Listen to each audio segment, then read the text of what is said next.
அதில் என்ன அப்படின்னா நீங்கள் ஒரு 3 மாதத்துக்கு முன்னாடி வரைக்கும் திமுக கூட்டணி பலம் பொருந்திய கூட்டணியாக மக்கள் மத்தியில் தெரிஞ்சுது.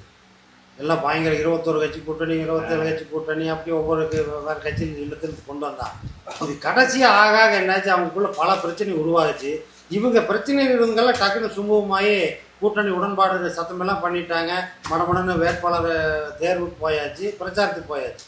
ஆனால் திமுகவில் விடுதலை சிறுத்தையிலேருந்து முஸ்லீம் லீக்கு, கம்யூனிஸ்ட்லேருந்து, காங்கிரஸ்லேருந்து எல்லா கூட்டணி பிரச்சனை ஒன்றுமே உருப்படியாக செட்டில் ஆகலை. இன்னைக்கு வரைக்கும் ராகுல் காந்தியும் ஸ்டாலினும் பாண்டிச்சேரியில் நேருக்கு நேர் இருந்து கூட தனியாக ஒட்டுக்க உட்காந்து அவங்க ஒருத்தருக்கு ஒரு நேரம் சந்திக்கல, கூட்டணிக்கு வரவில்லை.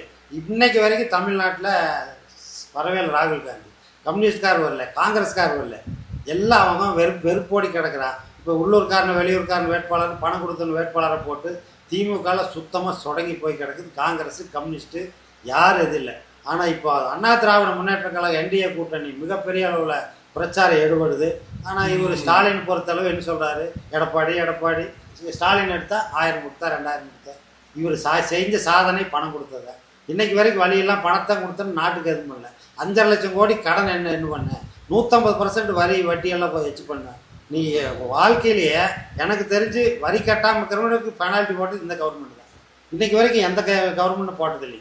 வரி எதை சௌரி 30 கட்டுவாங்க, ஒரு நாள் லேட்டானா பெனால்ட்டியோட வரி கட்ட வேண்டிய. கார்பரேஷன் வந்து ஒரு சின்ன தொகையெல்லாம் கால் பண்ணி கேட்குறாங்க. 150 ரூபாய்க்கு ஃபோன் பண்ணுறாங்க. 150 ரூபாய்க்கு